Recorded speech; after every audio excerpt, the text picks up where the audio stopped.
ऐसा है यार, देखो ये यहाँ तक सबको क्लियर है। कोई मसला परेशानी है तो पूछ लें, कोई क्वेश्चन क्वेश्चन करना है। हाँ, आगे आगे चलते हैं अगली स्लाइड पे। कोई क्वेश्चन लास्ट यहाँ पॉइंट तक? दोबारा रिपीट करते हैं, 90%। अच्छा, 90% रिपीट कर देता हूँ। देखिए, 90% का मतलब ये होता है कि यार आपने जो भी प्रोडक्ट मंगवाई है, वो प्रोडक्ट अगर वो कहता है यार 10 दिन बाद आपको मिल जाएगी, तो क्या 10 दिन बाद आपको वो प्रोडक्ट डिलीवर करता है या नहीं करता, ये उसकी साख है। मतलब प्रीवियस जो उसका रिकॉर्ड है ना, उसकी बेस के ऊपर अली बाबा बताता है कि यार ये कितने परसेंट टाइम जो आपको दे रहा है ना, उतने टाइम पे कितनी परसेंट चांस है कि डिलीवर कर देगा। मतलब थोड़ा सा दोबारा कंफ्यूजन क्रिएट हो गया शायद। उसने बोला यार 10 दिन बाद आपको ये चीज मिल जाएगी। अली बाबा आपको बता रहा होता है कि ये बंदा, जब आप किसी बंदे को टाइम देता है, प्रीवियस रिकॉर्ड पे किसी क्लाइंट को टाइम देता है, तो कितना पंक्चुअल है, टाइम पर पहुंचता है या लेट कर देता है। तो 90% का मतलब है 90%। अगर 100 में से, मतलब इसने 100 क्लाइंट्स को आज तक डील किया है, तो 90 क्लाइंट्स को इसने जो टाइम दिया था उस पर गुड्स डिलीवर कर दिए। 10 क्लाइंट्स ऐसे हैं जिसमें इसने टाइम लेट किया, मतलब 10 दिन के बाद, 12 दिन में, 14 दिन में, 15 दिन में डिलीवरी दी है। इसलिए 90% होना चाहिए। ठीक है, समझ आ गई? अच्छा, एक बात यार, आप सब लोगों के लिए इम्पोर्टेंट भी है, और जिस तरह बैठ के हम गपशप लगाते हैं आपस में, यार एक बात याद रखना मेरे प्यारे भाइयों। यार कभी भी ना आपने वो बातें नहीं करनी जो मैं अभी आपको समझा रहा हूँ। नंबर वन, जब आप alibaba.com के अंदर अपनी जीमेल डालकर एक मार्केट में इन हो जाते हो, एक ऐसी दुकान के अंदर चले जाते हो जिस दुकान के पास ट्रेड एश्योरेंस का बैच भी है, जिस दुकान के पास वेरीफाइड बैच भी है, जिस दुकान के पास 3 साल से ऊपर का एक्सपीरियंस भी है, प्यारे भाई आपने ये नहीं समझना कि आप किसी पाकिस्तानी दुकान के अंदर चले गए। क्या बार्गेन करवाना है, पैसे छुड़वाने हैं, लेकिन ये नहीं करना कि भाई पिछली दुकान पर मुझे इतने की मिल रही थी। There is a difference between local Raja Bazaar and alibaba.com। इसको समझने की कोशिश करिएगा, वरना कभी भी अच्छी सोर्सिंग नहीं कर सकेंगे। पैसे कैसे कम करवाते हैं, प्रोफेशनल वेज क्या है, मैं आपको बताता हूँ। लेकिन यार देखो, अगर आप उनसे ये कहोगे ना कि यार पिछली दुकान पर तो इतने की मिल रही है, आप यार एक्सपीरियंस करके देख लेना जो मैं अभी बोल रहा हूँ ना, आप एक्सपीरियंस करके देख लेना। यार वो पता है क्या कहेगा? Mustafa, I am really sorry, आप बहुत अच्छे इंसान हैं, और हमें उम्मीद है कि अगली दफ़ा हम आपके साथ एक अच्छा बिजनेस करेंगे, अपना ख्याल रखिएगा। मुस्तफ़ा को समझ भी नहीं लगेगी इसने मेरी बेइज्जती की है या मुझसे प्यार से बात की। लिटरली बता रहा हूँ। तो इंटरनेट, और दूसरी बात, आप किसी राजा बाजार में किसी लोकल पठान के पास, किसी पंजाबी के पास, किसी ऐसे बंदे के पास नहीं खड़े हो प्यारे भाई। आप इंटरनेशनल लेवल की मार्केट के अंदर खड़े हो, और आप जिस इंसान से बात कर रहे हो वो एक इंटरनेशनल लेवल की मार्केट के अंदर एक बहुत अच्छी दुकान को डील करता है। उसकी तनख्वाह 50,000 नहीं है बेटा, कम से कम 10-12 लाख रुपए उसकी तनख्वाह है मंथली। ये बात याद रखिएगा। फिर वो उस पोजीशन के ऊपर बैठा है जिस पोजीशन पे वो आपसे बात कर रहा है। नंबर तीन, चाइना इस वक्त अमेरिका के बाद सुपर पावर बनने जा रहा है, या वट एवर कुछ लोग मानते भी हैं। वो अपनी पूरी कंट्री को रिप्रेजेंट कर रहा है। आपने भी पूरे पाकिस्तान को रिप्रेजेंट करना है, गंदा नहीं करवाना पूरे पाकिस्तान को। लाइक हम पाकिस्तानी कई जगहों पर पहले भी बदनाम है। लाइक हमसे कल जो उन्होंने वेरिफिकेशन मांगी है हमारा ग्रीन पासपोर्ट देखने के बाद, तो मुझे वही चीज याद आई है जिसमें कहते हैं ना, हमारे वजीर आजम साहब से कहा थोड़े कपड़े शपड़े उतार दो, हमने आपकी टेस्टिंग करनी है माजरत के साथ। लेकिन हुआ तो यही था ना। तो कल लिटरली हमें ये फील आई कि हमारे ग्रीन पासपोर्ट की ये वक़्त रह गई है कि अगर हमने उनको खोल कर दिखाया तो उन्होंने कहा बेटा अब आप बैंक स्टेटमेंट्स भी जरा जमा कराए ना, हमें आप पे यकीन नहीं। तो हमारी ऑलरेडी ये हालात हैं इंटरनेशनल लेवल पे। तो गंदा नहीं करवाना, ये बातें नहीं करनी। दूसरी बात, गालियां नहीं देनी, बदतमीजी से किसी के साथ बात नहीं करनी। बात बन रही है नहीं बन रही, आपका ट्रैक रिकॉर्ड हो रहा होता है अलीबाबा के पास। तो कभी भी ये नहीं करना, ये करोगे तो फिर आपकी पहले ईमेल बंद होगी, फिर आपकी आईपी बंद होगी। आईपी जब बंद होगी ना तो फिर कभी घर बैठकर कर भी नहीं सकोगे बात, फिर कई बार जाकर करनी पड़ेगी, आईपी बदलनी पड़ेगी। अच्छा, समझ आ गई आपको यहाँ तक बात? एक आखिरी बात सिर्फ क्योंकि यार हम एज अ फ्रेंड भी बात करते हैं और एज अ अच्छे दोस्त भी, हमें हर चीज क्लियर होनी चाहिए। मतलब मुझे अच्छा नहीं लगता ये बात करते हुए। मैंने पिछले 3-4 महीने पहले एक सेशन दिया था, तो उसके अंदर भी मैंने कहा था कि मुझे पसंद नहीं है बात करना, लेकिन चलें यार। अली बाबा पे ना, एक तो ये है कि वो नॉर्मल इंग्लिश आपसे बोलेंगे। आपको पता है चाइनीज अपनी जुबान के अलावा नहीं बोलते, उनके प्रेसिडेंट प्राइम मिनिस्टर भी आते हैं तो ट्रांसलेटर होता है, ठीक है। तो अगर उन्होंने अपने बंदे रखे हुए हैं ना जो इंग्लिश में बात करेंगे, तो उनकी इंग्लिश आपकी इंग्लिश के लेवल की होती है। वो बहुत स्मूथली बात करते हैं, बहुत smoothly, hi how are you, you are fine, इसी तरह के वर्ड्स यूज करेंगे। इससे हाई लेवल की इंग्लिश नहीं यूज करेंगे। मसला हो गूगल ट्रांसलेटर पे पेस्ट कर लेना, इंग्लिश टू उर्दू कर देना, समझ आ जाएगा। ऐसे हाई लेवल में नहीं बोलते। लेकिन मोस्टली यार उन्होंने रखी होती है लड़कियां, ये काम ज्यादातर लड़कियां करती हैं। इसमें ये वजह नहीं है कि वो लड़के नहीं रखते, लड़के भी होते हैं, लेकिन मोस्टली लड़कियां इसलिए रखते हैं क्योंकि उनको लगता है, चाइनीज के अंदर ये बात है कि वो समझते हैं कि जो लड़कियों की डीलिंग होती है, बात करने का तरीका या बात करके समझाने का तरीका, वो लड़कों से ज्यादा अच्छा होता है। तो इसीलिए आप चाइना को रिसर्च कर लीजिएगा, चाइना में रिसर्च एंड डेवलपमेंट के जितने भी अदारे हैं उसमें लड़के सबसे ज्यादा हैं, लड़कियां कम हैं। और यहाँ जो कॉल सेंटर या कोई रिप्रेजेंटेशन हैं तो वहां पे लड़कियां ज्यादा हैं। तो यार वो आप लोगों से हमेशा ये बात करेंगी, जब भी आप उनको मैसेज करोगे तो आपसे यही कहेंगी, मुस्तफा आप उठ गए हैं, खाना खा लिया, रात कब सोए थे। लिटरली वो आपसे पूछेंगी, मैं आपको लिख कर देता हूँ, आपसे पूछेंगी। और शायद आपको रात को सोने से पहले गुड नाइट का मैसेज भी करें। तो आप लोगों ने, ये उनका जेस्चर है, ये उनका कल्चर है। ये अली बाबा एक कह लेना कि एक फ्रेंडली बिहेवियर बनाने के लिए उनके एक कह लें कि, और उनके लिए वो इस तरह बात करते हैं। लेकिन आप लोगों ने कभी नहीं ये समझना कि बच्ची सेट हो रही है। सीधी सीधी बात कर रहा हूँ, ये गलत फहमियां भी हमारी यंग जनरेशन को बहुत जल्दी पड़ जाती हैं। इसका प्रैक्टिकल एक्सपीरियंस ये है कि मेरे, जब मैं ड्रीम्स में काम करता था, तो क्योंकि जब मैं सोर्सिंग को ऊपर पे देख नीचे लड़के काम करते थे, तो हमारा एक यंग लड़का था, इंटर्नी था। तो यार वो ना एक हफ्ते से सोर्सिंग कर ले और बात भी लिटरली के कोई रिजल्ट भी ना दे। तो जो आईडी यूज कर रहा था वो कंपनी की थी। तो एक दिन मैंने उसकी आईडी लगा करना कि यार ये कर क्या रहा है, एक हफ्ते से लगा रहता है ऑफिस में भी और कोई का। तो लिटरली उसकी चैट पढ़ के मुझे लगा यार ये क्या कर रहा है। वो चैट के अंदर उसको, उस लड़की ने उसको रिप्लाई करना छोड़ दिया, फिर भी 10-10 मैसेज करता था। और ऊपर जाकर मैंने चैट देखी, क्योंकि वो फ्रेंडली बिहेवियर पे होते हैं, तो आपने ये नहीं कहना है मुझसे पर्सनल किसी भी लेवल पर हो रही है, ये उनका बिहेवियर है, ठीक है। तो आपने भी जेस्चर्स ऐसे ही शो करने हैं जैसे वो करेंगे। एक बात खत्म होगी। सबसे पहले आप दुकान के अंदर जाना है, आपने चैट करनी है उनसे, बातचीत करनी है, इंट्रोड्यूस योर सेल्फ। कभी भी इंटरनेशनल लेवल की मार्केट के अंदर दानियाल या बाकी जो लोग हेरा हैं जो पाकिस्तान से बाहर हैं, जो शायद पाकिस्तान से ज्यादा प्लेसेस देखी हैं, वो ये बात जानती होंगी कि कभी भी इंटरनेशनल लेवल की मार्केट के अंदर जब आप इंट्रोड्यूस करते हो, तो मुस्तफ़ा ने कभी ये नहीं कहना hi I am Mustafa living in Pakistan फला। ये नहीं होता। इंट्रोड्यूस सेल्फ योर सेल्फ का मतलब है आपने उससे बात करनी है, आई am Mustafa from Pakistan and I am representing E green revolution and e commerce, आप कह लें कंपनी। और उसके बाद आप उन्हें उनको सिंपल ये बात बोलनी है कि हम लोग अमेजोन के ऊपर काम करते हैं, मोस्टली हम यूके और यूएसए के अंदर काम करते हैं। ये हमारी ऑफिशियल वेबसाइट है, इसको आप विजिट कर सकते हैं, और ये हमारा ऑफिशियल ग्रुप है। वो लिंक सेंड कर दीजिएगा, वो वाला करिएगा जिसमें हमारे मतलब 1.25 लाख से ऊपर लोग अवेलेबल हैं। बाकी भी ग्रुप्स हैं ना उनमें कम है। 1.25 लाख वाले का आपने 2 चीजें उनको बतानी है, और आपने उनसे फिर बात करना शुरू करनी है कि मुझे आपकी ये प्रोडक्ट पसंद है।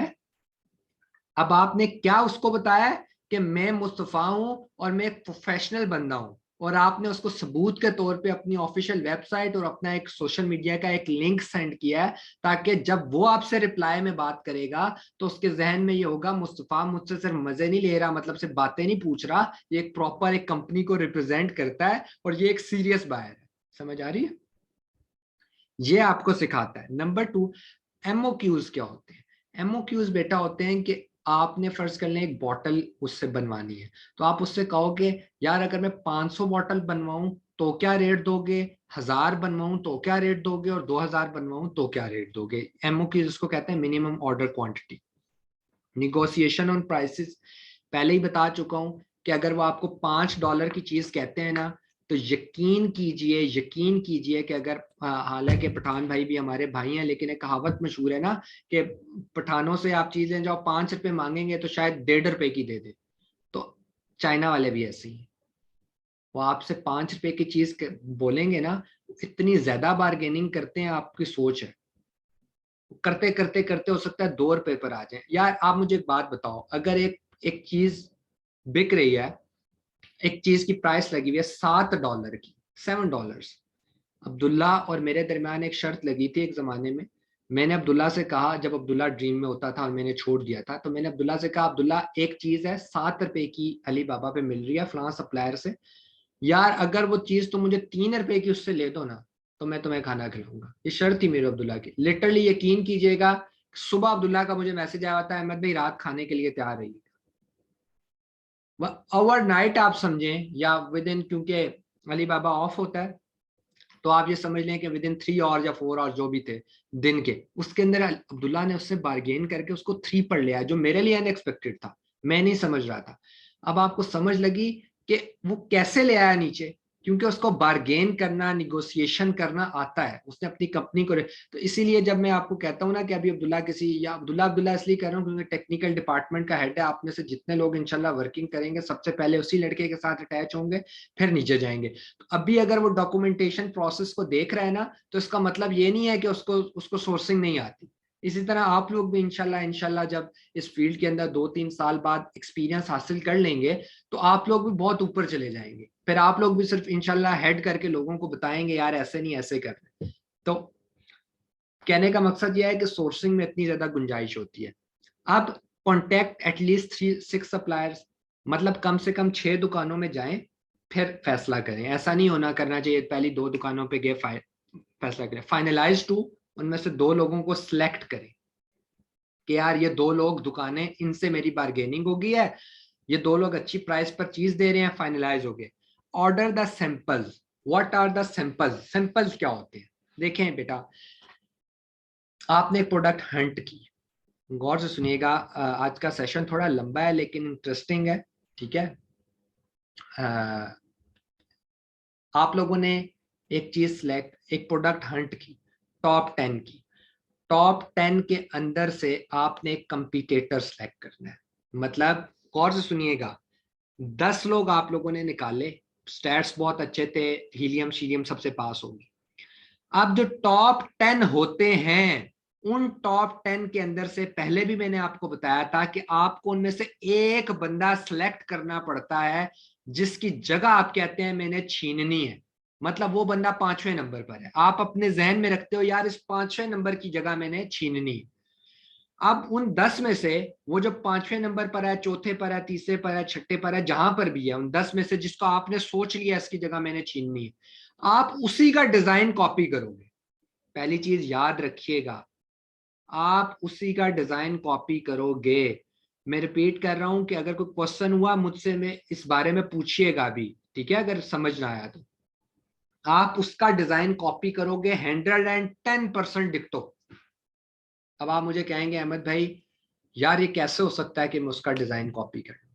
आप उसका डिजाइन कॉपी कर सकते हैं। कैसे? अभी बताता हूं। पहली चीज, हमारी पैकिंग चेंज होगी, हमारा बॉक्स चेंज होगा।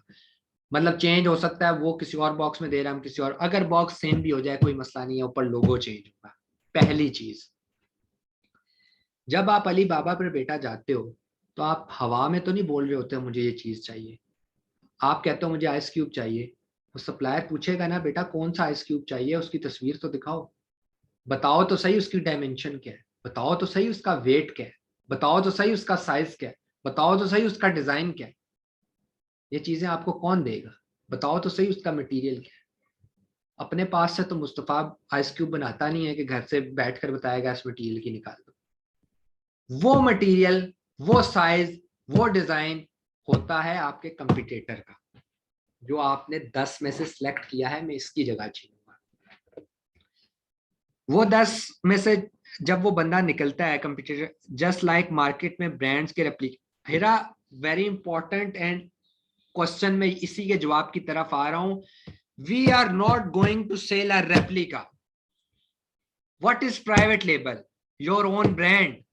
जब उसके बाहर हमारा लोगो लगा हुआ है, या तो होना ऐसा कि मैं खाड़ी बेच रहा हूं लेकिन मैं ब्रांडेड खाड़ी नहीं, खाड़ी क्या रेप्लिका बेच रहा हूं, उसके ऊपर स्टाम्प लगी हुई है, पैकिंग के ऊपर रेप्लिका लिखा हुआ है। अगर नहीं भी लिखा हुआ, खाड़ी बेचता है 9,000 रुपए का, मैं 3,000 रुपए का बेच रहा हूं, लोगों को पता है रेप्लिका है। भाई वो 11 की बेच रहा है, मैं भी 11 की बेचूंगा, नहीं तो मैं 10.5 की। मेरा ओन ब्रांड है भाई, मैं उसके ऊपर अपने, मैंने उसका डिजाइन कॉपी किया है, मैं कर सकता हूं। किसका डिजाइन कॉपी कर सकता हूं? गौर से सुनिएगा दानियाल और बाकी लोग, जरा कान खोल के सुने क्योंकि इंपॉर्टेंट बात है। कल मुझसे किसी ने क्वेश्चन भी किया है, मेरा ख्याल है कि सिद्रा ने शायद किया, और सिद्रा यहाँ पर अभी है ही नहीं, शायद सिद्रा ने किया, मुझे याद नहीं। जिसने भी किया है, मुस्तफा ने किया, जिसने भी किया, उन्होंने मुझसे क्वेश्चन किया, अहमद भाई क्या ब्रांड और स्टोर सेम होता है? बेटा ब्रांड और स्टोर सेम नहीं होता, ये बात याद रखिएगा। आप एक मार्केट में जाती हैं हिरा, आप एक मार्केट में गई हैं, उस मार्केट में कपड़ों की 10 दुकानें थी। एक थी लाहौर क्लॉथ्स, एक थी गुजरावाला क्लॉथ्स, एक था खाड़ी, एक था जारा, उसके आगे फिर था अहमद क्लॉथ्स, उसके आगे था दानियाल क्लॉथ्स। अब आपको पता चला है कपड़े सारे बेच रहे हैं लेकिन ब्रांड 2-3 ही अंदर। ब्रांड होता क्या है? खाड़ी भी तो कपड़े बेच रहा है, दानियाल अगर कपड़े बेच रहा है तो खाड़ी भी कपड़े बेच रहा है। भाई खाड़ी किस वजह से ब्रांड बन गया, दानियाल क्यों नहीं ब्रांड है? वो क्यों ब्रांड है भाई? दोनों के अपने अपने डिजाइन है, दानियाल अपना डिजाइन भी बेच रहा है, मर्जी है इसकी, खाड़ी अपना डिजाइन बेच रहा है। लेकिन अगर खाड़ी का डिजाइन दानियाल कॉपी कर ले तो खाड़ी दानियाल को सू कर दे। गौर से सुनिएगा, दोबारा रिपीट कर रहा हूं, खाड़ी ब्रांड है, दानियाल ब्रांड नहीं है। पहले मैं ये सुनिएगा, ब्रांड और ब्रांड नहीं है में क्या फर्क है, उसके बाद हम जाते हैं कि कौन कौन दुकान ब्रांड बनती है, उसकी रिक्वायरमेंट क्या है। पहली चीज सुनिएगा, खाड़ी ब्रांड है, दानियाल ब्रांड नहीं है, दोनों कपड़े बेच रहे हैं। ठीक है, मतलब आप निकाल लें 10 टॉप 10 आपने निकाल लिए, उसके अंदर से कोई ब्रांड है कोई ब्रांड नहीं है, फर्ज हम ये कर लेते। बेटा खाड़ी इसलिए ब्रांड, अच्छा दानियाल का डिजाइन खाड़ी कॉपी कर सकता है क्योंकि दानियाल ब्रांड नहीं है, एक दुकान है सिंपल। लेकिन खाड़ी क्योंकि ब्रांड है, इसका डिजाइन दानियाल कॉपी नहीं कर सकता। मुझे पता है आप लोगों की दिमाग की दही हो रही है, लेकिन आप इस टाइम पे अपनी फिंगर्स को, टिप्स को उठा कर देखें दोनों हैंड्स की, कि एक दानियाल और एक खाड़ी है। खाड़ी का डिजाइन दानियाल कॉपी नहीं कर सकता, लेकिन दानियाल का डिजाइन खाड़ी कॉपी कर सकता है। दोनों में फर्क किया है, खाड़ी ब्रांड है, दानियाल ब्रांड नहीं है, पहली चीज। इसी तरह टॉप 10 जो निकले हैं उनके नाम के साथ तो ब्रांड लिखा आता है, लेकिन वो सब ब्रांड नहीं होते। Amazon के ऊपर 85% दुकानें, सिर्फ दुकानें हैं, ब्रांड नहीं, सिर्फ 15% ब्रांड है। मैं बताता हूं क्यों, वजह सुनिएगा। नंबर 1, जब आप मार्केट में कोई दुकान खोलते हो ना, तो आप शुरू से ब्रांड नहीं होते। खाड़ी शुरू से ब्रांड नहीं था, सिंपल दुकान थी। जारा सिंपल दुकान थी, ब्रांड बाद में बना। ब्रांड बनने के लिए क्या रिक्वायर्ड होता है? जब आप ब्रांड बनते हो ना, आपने अमेजोन के ऊपर स्टोर खोल लिया, ईजीआर, फर्ज कर लें ईजीआर 1 खुल गया यूके मार्केट के अंदर। अभी तक वो सिर्फ दुकान है, दुकान थी ना, मैंने अमेजोन पे खोल ली, मैं दुकानदार हूं, बन गया दुकान, दुकान खुल गई। अब ब्रांड रजिस्टर कराऊंगा ना, दुकान ही नहीं है तो ब्रांड रजिस्टर करा सकता हूँ? कुछ सोचे पहले, दुकान होगी तो ब्रांड रजिस्टर होगा ना। दुकान खुल गई है, लोग आ रहे हैं, खरीद रहे हैं, अब मैं चाहता हूँ यार मैं इसका एज अ ब्रांड रजिस्टर करा लूं। वजह क्या है, क्यों करवाना चाहता हूँ? पहली वजह, जिस डिजाइन की बॉटल में बेच रहा हूं कोई उस डिजाइन की बॉटल ना बेच सके, पहली वजह। अब समझ आया कि हम जो कंपिटिटर सेलेक्ट करेंगे उसका डिजाइन क्यों कॉपी कर सकते हैं? क्योंकि वो ब्रांड ही नहीं है बेटा। अगर वो ब्रांड होगा तो हम कंपिटिटर किसी और को सिलेक्ट कर लेंगे। पता कैसे चलता है मैं बताता हूँ अभी। यहां तक कहानी समझ आई है आपको कि दुकान खुल गई है EGR1 की, अभी ब्रांड नहीं है, मैं ब्रांड बनना चाहता हूँ क्योंकि मैं चाहता हूं कि मैं जो बॉटल बेच रहा हूं कोई और ना बेच सके। अगर मेरी सिंपल दुकान है तो मेरा डिजाइन कोई और कॉपी कर लेगा, मैं कुछ भी नहीं कर सकता, लीगली मैं कुछ भी नहीं कर सकता, क्योंकि मैं ब्रांड हुई नहीं, मैं एक लोकल सी दुकान हूं। समझ आ रही है? ब्रांड 15% क्यों है, 85% क्यों नहीं है? बेटा ब्रांड बनना बहुत औखा काम है। पाकिस्तान में भी आप ब्रांड बनाना चाहें, आपको लग पता जाएगा, आपको वकील करना पड़ता है, लॉयर करना पड़ता है बकायदा। और इस कंट्री का अगर ये हाल है तो सोचें यूके यूएसए में ब्रांड बनाना कितना मुश्किल है। एडवांटेजेस आपको बताता हूँ, पहले मैं आपको प्रोसेस बता दूं। दुकान खुल गई अमेजोन के ऊपर EGR1 की, अब मैं कहता हूँ यार मैंने इसको ब्रांड बनाना है। सबसे पहले मुझे लॉयर करना पड़ेगा, फिजिकल एक लॉयर करना पड़ेगा। अमेरिका फर्स्ट कर ले, यूके में काम, यूके में मुझे एक लॉयर करना पड़ेगा जिसकी कम से कम जो फीस है ना वो 3000 से 3500 पाउंड होगी, जो मुझे उसको पे करनी है। पाकिस्तानी 7-8 लाख रुपए चुप करके बन गए। ये ब्रांड रजिस्ट्रेशन की फी है लॉयर की। वो आपका एक केस पुट करेगा वहां की कोर्ट में, जहां जैसे हमारा FBR है ना, तो उसके अंदर एक अदारा है, उसके अंदर कोर्ट तो नहीं कह सकते, एक अदारा है, वहां अप्रूवल के लिए एक एप्लीकेशन देगा। उस एप्लीकेशन में लीगल जो प्रोसेस का टाइम है वो 6 मंथ्स है, कम से कम यूके में 6 महीने लगते हैं। 6 महीने बाद वो आपको वेरीफाई करती हैं, अनवेरीफाई कर देते हैं, उनकी मर्जी है, वो रीजन भी बताएंगे लेकिन मर्जी उन्हीं की है। 6 महीने का टाइम है, उसके अंदर अंदर या वो 6 महीने तक आपको जवाब आएगा। आपने 7-8 लाख रुपए दे दिए, अब आप चुप करके इंतजार करें। प्रॉपर यूके का जो डिपार्टमेंट है वो प्रॉपर उसको रीड करेगा, आपके बिजनेस को देखेगा, आपके बिजनेस की वर्थ को देखेगा कि भाई जो आपने दुकान खोली हुई है उसके ऊपर सामान कितने का पड़ा है, कितने का सामान पड़ा है। टोटल 5 लाख का सामान पड़ा है, 8 लाख वकील को देकर ब्रांड बनना चाहते हो, कभी भी नहीं बनने देगा। पहले वो देखेगा आपकी दुकान पे स्टोरेज क्या है, आपकी कंपनी की साख क्या है, आपकी दुकान कितने अरसे से है, उसकी सेल्स क्या है, सारे प्रोसेस को स्टडी करेगा। फिर आपके नाम को स्टडी करेगा कि जो नाम आपने पुट किया है ब्रांड बनाने के लिए। अब यार पाकिस्तान में खाड़ी ऑलरेडी रजिस्टर है, मैं कहता हूं मैं भी खाड़ी रजिस्टर कर लूं, हो सकता हूं? नहीं हो सकता है ना, क्योंकि एक नाम के ऊपर एक नाम रजिस्टर्ड है। अब खाड़ी कुछ और, खाड़ी के स्पेलिंग बदलो, कुछ बदलो, लेकिन खाड़ी नहीं रजिस्टर हो सकता। इसी तरह वो देखते हैं कि पूरे यूके के अंदर EGR1 के नाम से कोई और ब्रांड तो नहीं है। हो सकता है वो कुछ चाय की दुकान अमेजोन पर ना हो, लेकिन फिर भी वो मुझे रजिस्टर नहीं होने देगा, क्योंकि भाई वो एक ब्रांड रजिस्टर है, वो नाम रजिस्टर है उनकी गवर्नमेंट के पास। तो भाई पावे वो चाय का बिजनेस कर रहा है, जिस मर्जी का कर रहा है, नाम बदलो, फिर नाम को वो देखेगा। और जब आपका ब्रांड अप्रूवल होकर अगर आपको मिल जाता है तो मैं आपको फायदे बताता हूँ। पहला फायदा, अमेजोन के ऊपर अगर आप जिस डिजाइन की बोतल बेच रहे हो, आप अमेजोन को पैसे दो, 3-4 लाख रुपए दो, डिजाइन पूरे साल के लिए रिजर्व करवा लो, आप पूरा कोई डिजाइन बेच नहीं सकता। पैसा देख लो कितना लग रहा है, 8 लाख रुपए तो वकील की फीस, 3 लाख रुपए सिर्फ ये, बाकी एक्सपेंसेस लगा लो, 14-15 लाख रुपया ये लग गया, 6 महीने का टाइम लग गया। उसके बाद अप्रूवल आता है, नहीं अप्रूवल आता, कोई कुछ पता नहीं है। और 15 लाख तो दे दिया, बेटा पीछे इन्वेंट्री कितने की पड़ी हुई है, कम से कम 1-1.5 करोड़ रुपए की इन्वेंट्री होनी चाहिए आपके अमेजोन की, फिर जाके आप ब्रांड्स बनते हो। समझ आ रही है?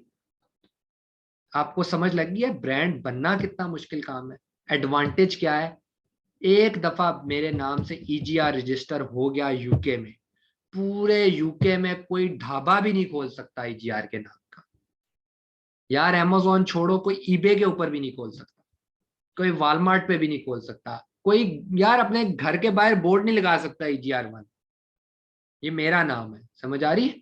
एडवांटेजेस बहुत सारे हैं, लेकिन सिर्फ 15% लोग उसको अवेल कर रहे हैं, क्योंकि 85% लोगों के पास ये सोर्सेज, ये रिसोर्सेज नहीं अवेलेबल। समझ आ रही है?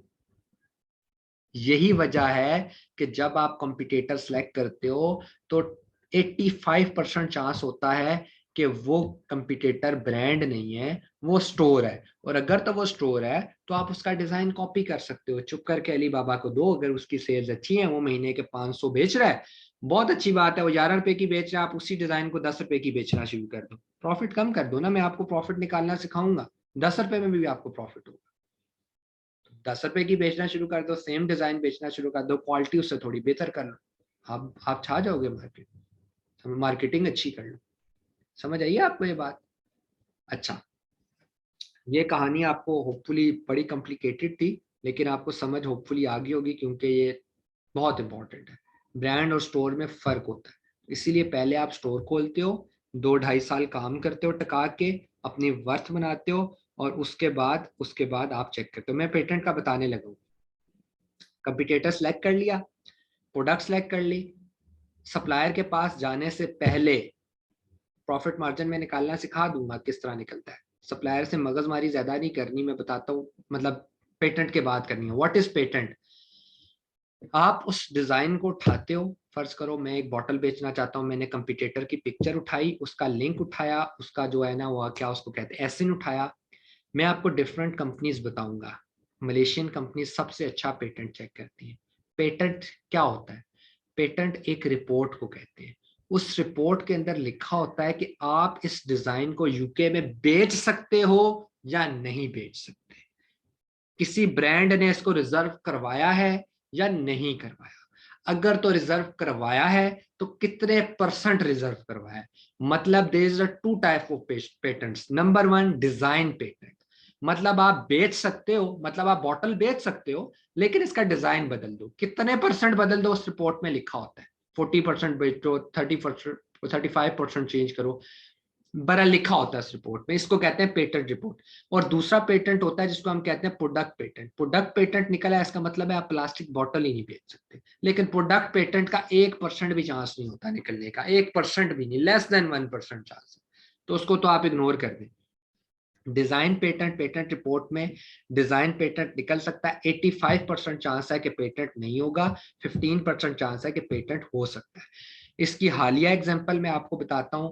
मेरी प्रोडक्ट निकली, पेटेंट निकल आई, और आपको 2-3 कंपनी से चेक करवाना पड़ता है ताकि आप श्योर हो जाओ। यार ऐसा तो ना हो आप अपनी प्रोडक्ट उठा के बनवा के यूके लेकर जाओ और पता चले भाई आपकी प्रोडक्ट तो पेटेंट निकल आई है, जिस ब्रांड ने इसको रिजर्व करवाया था उसने आपको सू कर दिया और आपका अमेजोन का अकाउंट भी फ्रीज हो गया, फिर मिन्नतें तरले करते रहो उस ब्रांड वालों की, भाई थोड़ा सा बेचने दो भाई, अच्छा हम नहीं आइंदा करेंगे, पहले उसकी मिन्नतें करो ताकि आपका नुकसान कम।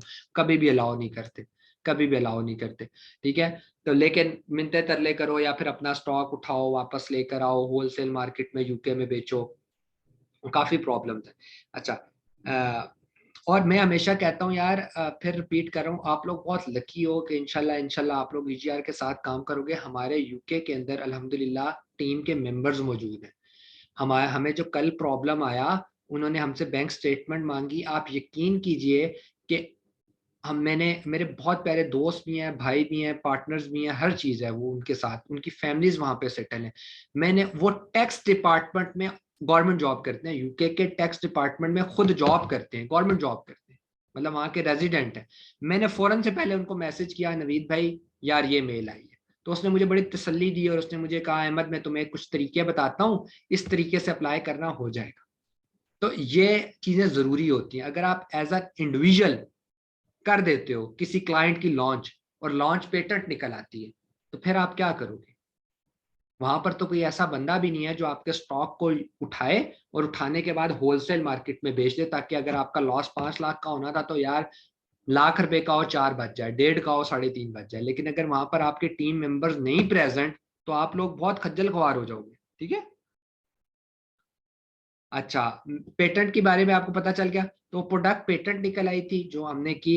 अब उसका जो हमें पेटेंट रिपोर्ट आई, अच्छा मैं आप लोगों के साथ पेटेंट रिपोर्ट्स भी शेयर करूंगा, लेकिन बार बार रिपीट करूं, हर किसी के साथ नहीं, सिर्फ उन लोगों के साथ जो 2 महीने के बाद मेरे साथ चलेंगे, प्रॉपर चलेंगे, मुझे पता चलेगा मेहनत कर रहे हैं, काम कर रहे हैं, मैं उनके साथ लीगल डॉक्यूमेंटेशन में पेटेंट भी चेक करवाऊंगा। हर किसी को क्यों नहीं चेक करवा सकता? पेटेंट के ऊपर प्रोडक्ट मेंशन होती है, डिजाइन मेंशन होते हैं, हमने उन प्रोडक्ट्स के पैसे लिए हुए हंट करने के, तो मैं अपनी टीम से आउटसाइडर को, जो अभी टेक्निकल टीम के पार्ट नहीं है, मैं हर किसी को नहीं दिखा सकता है, sorry but rules are rules, ठीक है। सो मैं उन लोगों को दिखाऊंगा। तो पेटेंट निकल आई, अब वो पेटेंट थी 40%, प्रॉफिट मार्जिन बहुत अच्छा था, प्रोडक्ट बहुत ही अच्छी थी, बहुत अच्छी थी, बहुत लो मार्जिन की मतलब बहुत कम पैसों में मिल रही थी और बहुत अच्छी प्रोडक्ट थी। तो मेरा दिल नहीं किया छोड़ने का, तो मैंने उस जिस बंदे ने पेटेंट भी है उसके साथ भी हमारे अच्छे ताल्लुक है, मलेशियन कंपनी, तो मैंने उसको कहा यार आप ना मुझे ऐसा करो कि मुझे बताओ कि मैं इस डिजाइन में क्या चेंज करूं कि 40% चेंज हो जाए। तो मैंने उस 40% डिजाइन को ऐसा बदला कि वो 40% चेंज हो गया। तो इसीलिए पेटेंट चेक कब करवाते हैं? प्रोडक्ट हंट करते हो, प्रोडक्ट हंटिंग में प्रॉफिट मार्जिन कैलकुलेशन बकायदा वो मैं बताता हूँ कैसे है, वो सारी निकालने के बाद आप सप्लायर से हल्की फुल्की चीजें पूछते हो और अब प्रॉफिट मार्जिन निकाल लेते हो। वो क्या होता है वो आगे डिस्कस करते हैं, कंफ्यूज ना हो फिलहाल उसमें। जब आपकी प्रोडक्ट हंट हो जाती है ना, तो ऑर्डर करने से पहले 30% पे करने से पहले आप पेटेंट चेक करवाते हो 3-4 कंपनी से, ताकि आपको तसल्ली हो जाए कि जो प्रोडक्ट आप खरीदने जा रहे हो पेटेंट नहीं है, उस मार्केट में आप बेच सकते हो। ठीक है, 30% सप्लायर को पेमेंट करने से पहले, प्रोडक्ट हंटिंग के बाद, और सप्लायर को 30% पेमेंट करने से पहले। ठीक है, अगर पेटेंट रिपोर्ट लेट हो जाए, कोई इशू हो जाए, तब भी आपने पहले पेमेंट नहीं करनी, पहले पेटेंट चेक करवाने। ठीक है, अच्छा, पेटेंट, आवाज आ रही है ना आप सबको? पेटेंट चेक हो गया, आपकी प्रोडक्ट पेटेंट नहीं थी, खुश हो जाएं, आप सैंपल्स ऑर्डर करें। What are sample ordering? क्या होता है? मैंने कहा आपने 2 दुकानें फाइनलाइज कर ली है, आपने दोनों दुकानों से कह दिया यार ये 2 दुकानें उन 6 में से अच्छी थी। ठीक है, अब आपने क्या करना है, पहली दुकान से भी सैंपल घर मंगवाना है, 1 पीस खाली। मैं आपको बता रहा हूं, अगर $5 की प्रोडक्ट थी ना, तो पाकिस्तान में आपको $40-42 की पड़ेगी। ठीक है, क्यों? क्योंकि 1 पीस मंगवाते हो तो महंगा पड़ता है। ठीक है, तो कस्टम महंगा है, तो 1 पीस पे कस्टम भी ज्यादा लगता है, तो वो महंगी है पड़ेगी। और दूसरे से भी मंगवा लो, 2 आपके पास अब सैंपल्स घर पहुंच गए दुकानदारों के। और अगर आप यही काम कर लेते हो ना, तो यार मुस्तफा और बाकी सारे आपको वैसे ही काम आ जाएगा। अगर आपको एक प्रोडक्ट यहाँ घर पहुंचाने आती है ना बेटा, तो आप 1000 भी पहुंचवा सकते हो। ठीक है, तो सैंपल पहले आपने पाकिस्तान मंगवाना है, अपने घर में मंगवाना है। 2 सैंपल्स आ गए, तीसरा सैंपल कौन सा होता है? तीसरा सैंपल बेटा आपने मंगवाना होता है यूके से, अपने कंपटीटर का। देखो, जो चीज आप बेचने लगे हो और जो बंदा ऑलरेडी बेच रहा है, वो आमने सामने रखोगे तो बेटा पता चलेगा ना कि दोनों की क्वालिटी में क्या फर्क है। ठीक है, वो भी ब्लैक था, ये भी ब्लैक था। ठीक है, उसका साइज भी वही है, इसका साइज भी वही है। यार सारी चीजें मान ली आपकी, लेकिन फिर भी यार जब तक आंखों के सामने नहीं आएगा, आप नहीं बता सकते हो कि चीज एक जैसी है या नहीं है। हमने एक लोहे की, एल्युमिनियम की बनी हुई चीज घर मंगवाई, यूके से मंगवाई, यहाँ से सब, यार एक डिक्टो सेम लगती थी पिक्चर में। जब घर पहुंची ना, तो जो चाइना वाला था उसने मैट ब्लैक फिनिश में दिया हुआ था, और जो हमारा कंपटीटर था उसने शाइनी ब्लैक की फिनिशिंग में दिया हुआ था। पिक्चर में पता ही नहीं चल रहा। तो इतने इतने फर्क आ जाए, ठीक है, इससे कोई ज्यादा फर्क नहीं पड़ता, लेकिन आपके दिमाग में तो एक चीज होनी चाहिए ना, एटलीस्ट। तो अच्छा, चाइना वाले तो बेटा आप तक पहुंच गए, चाइना वाले आप तक पहुंच गए। सैंपल्स आपने जिस तरीके से घर मंगवाने हैं अभी मैं आपको सिखाता हूं, कोई फिक्र करने की जरूरत नहीं है, सिर्फ आप अज्यूम करें कि आपके घर पहुंच गए, 2 दुकानों के सैंपल पहुंच गए। अब मुझे बताओ यूके वाला कैसे मंगवाओगे? यूके वाला कैसे मंगवाओगे? यूके वाला तो पाकिस्तान आ ही नहीं सकता। क्यों नहीं आ सकता? ये बात बताता हूँ, फिर आपसे पूछता हूँ, समझ भी आ रही है, मैं सिर्फ बोले जा रहा हूँ। देखें, यूके का क्यों नहीं पाकिस्तान पहुंच सकता? क्योंकि जब आप अमेजोन अकाउंट बनाते हो ना, सब लोग गौर से सुनिएगा, तो आप सिर्फ यूके के अंदर ही सेल कर सकते हो। यूके से बाहर से अगर कोई बंदा अप्रोच करके आपके स्टोर से चीज मंगवाना चाहेगा, तो वहां पर उसको एरर शो होगा कि ये स्टोर आउटसाइड यूके सेल नहीं करता। वजह क्या है? क्योंकि हम अपनी सेटिंग्स में, अपनी दुकान की जो अमेजोन का अकाउंट है उसकी सेटिंग में सेटिंग कर देते हैं कि अगर आउटसाइड यूके ऑर्डर आए तो मत लेना। वजह मैं बताता हूँ क्या। अगर मैं उस सेटिंग को ऑन कर देता हूँ तो उस फंक्शन को कहते हैं ग्लोबल सेलिंग। अगर मैं ग्लोबल सेलिंग ओपन कर देता हूँ ना बेटा, तो अगर मुझे मंथली $40 देने होते हैं, किराया है मेरी दुकान का, मैं $40 देता हूँ, चाहे मेरी सेल हो नहीं हो मैं देता हूँ। बिजनेस अकाउंट में $40 आपको 1 मंथ के बाद पे करने होते हैं अमेजोन को, अगर आपने एक भी सेल नहीं की तब भी करने होते हैं। तो अगर मैं $40 दे रहा हूँ ना, और अगर मैं ग्लोबल सेलिंग का फंक्शन ऑन कर देता हूँ, तो मुझे $80 देने पड़ेंगे, 40 उसके और 40 ग्लोबल सेलिंग के। और आउटसाइड यूके आपको बहुत बहुत बहुत कम ऑर्डर आता है, ना होने के बराबर भी, आधा % भी नहीं। वजह क्या है?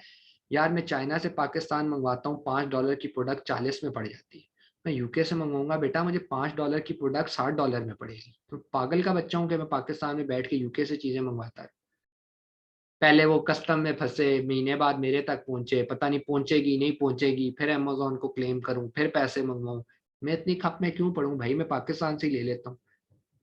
उसका कोई ना कोई साथ की चीज मिल जाएगी, अगर एग्जैक्टली ना भी मिली मैं चाइना से मंगवा लेता हूँ। और बताओ, मैं पागल हूँ कि मैं तो, लेकिन स्टोर वाले को $40 मंथली देने पड़ रहे हैं।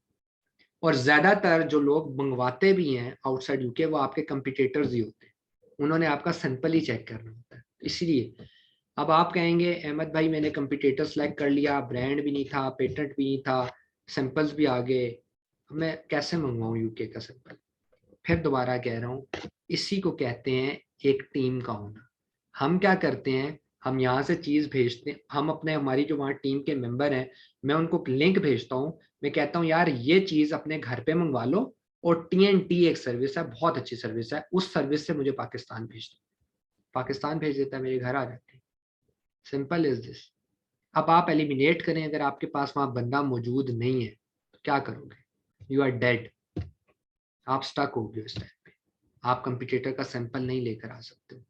इसीलिए कहते हैं कि अगर अमेजोन में काम करना है तो एज अ टीम करना पड़ेगा, एक टीम के साथ वर्कआउट करना पड़ेगा। कभी भी इंडिविजुअल अपनी तरफ से फनकारी मत मारना, शुरू में तो बिल्कुल ही मत मारना। कोई बात नहीं, अबू बकर रिकॉर्डिंग भी मिल जाएगी, उसको देख लीजिएगा जहां मसला हो, ठीक है। मैं फिर कह रहा हूँ फनकारी मत मारना। पिशावर का लड़का है, मेरा सिखाया हुआ है, खुद से करने की कोशिश की, सैंपल मंगवा लिया यूके से, मैंने कहा मैं टीम के घर भेजता हूँ, वो आपको भिजवा देगा। कहता है नहीं मेरा दोस्त है। मैंने कहा ठीक है, आप अपने दोस्त है। असल में उसने मुझसे एक चीज छुपाने की कोशिश की, वो सैंपल के साथ अपनी एक वॉच थी वो भी मंगवा रहा था, और एक कोई हेडफोन्स थे या वट क्या था वो भी मंगवा रहा था, उसने मुझे नहीं बताया। उसने अपने दोस्त के घर डिलीवर करवाया, उसके दोस्त ने पता नहीं किस सर्विस के थ्रू पाकिस्तान भेज दिया, मुझे नहीं पता किस सर्विस के थ्रू भेजा, ठीक है। मैंने उसको मेंशन किया, TNT का फ्लायर दिखाया, मैंने कहा बेटा इसके अलावा नहीं भेजना। भेज दिया, मुझसे झूठ बोला, मैंने TNT के भेजा, मैंने कहा ओके डन हो गया। पाकिस्तान नहीं पहुंचा, महीना गुजर गया, सवा महीना गुजर गया, मुझे कहता है अहमद भाई नहीं पूछा। सवा महीने बाद जब मैंने उससे खुद कहा ना यार मुझे बताओ किस सर्विस के थ्रू मंगवाया, मैं फलां बंदे से कहता हूँ पता कर लेगा, फिर कहता है सर वो TNT नहीं थी। मैंने कहा यार मैं पागल था कि मैं तुम्हें कह रहा हूँ। जवाब में क्या कह रहा है, वो जिस दोस्त ने भेजा है ना, उससे TNT का ऑफिस बहुत दूर था अहमद भाई, वो 1.5 घंटा लगता था। अब मुझे बताओ कसूर किसका है? इसीलिए कहते हैं कि कभी भी खुद से फनकारी मारने की कोशिश नहीं करना। जब भी क्लाइंट आए, कम से कम पहला 1 क्लाइंट 2 क्लाइंट आपको एक्सपीरियंस टीम के साथ जरूरी होता है। उसके बाद बेशक आप फिर अपना सेटअप बना लें, मुझे कोई मसला नहीं है, कोई परेशानी नहीं होगी। यहाँ तक सबको बातें क्लियर हैं? कोई मसला, कोई परेशानी किसी किस्म की है, कोई भी कंफ्यूजन है तो अभी हम क्वेश्चन आंसर सेशन करते हैं, तो बैठ के आराम से डिस्कस करते हैं। टाइम बहुत ज़्यादा हो गया है, बाकी जो प्रैक्टिकल इसका है वो हम कल फिर कर लेते हैं, क्योंकि वो थोड़ा सा हेक्टिक है, आप ऑलरेडी बहुत ज़्यादा अभी आज हो गया। और मैंने यकीन करें इतना बड़ा लेक्चर सोर्सिंग के ऊपर आज तक किसी को भी नहीं दिया। आप लोग वाहिद हैं जिसको 40-40 मिनट्स के दो सेशंस गुजर गए हैं और स्टिल चीज़ें रहती हैं, ठीक है।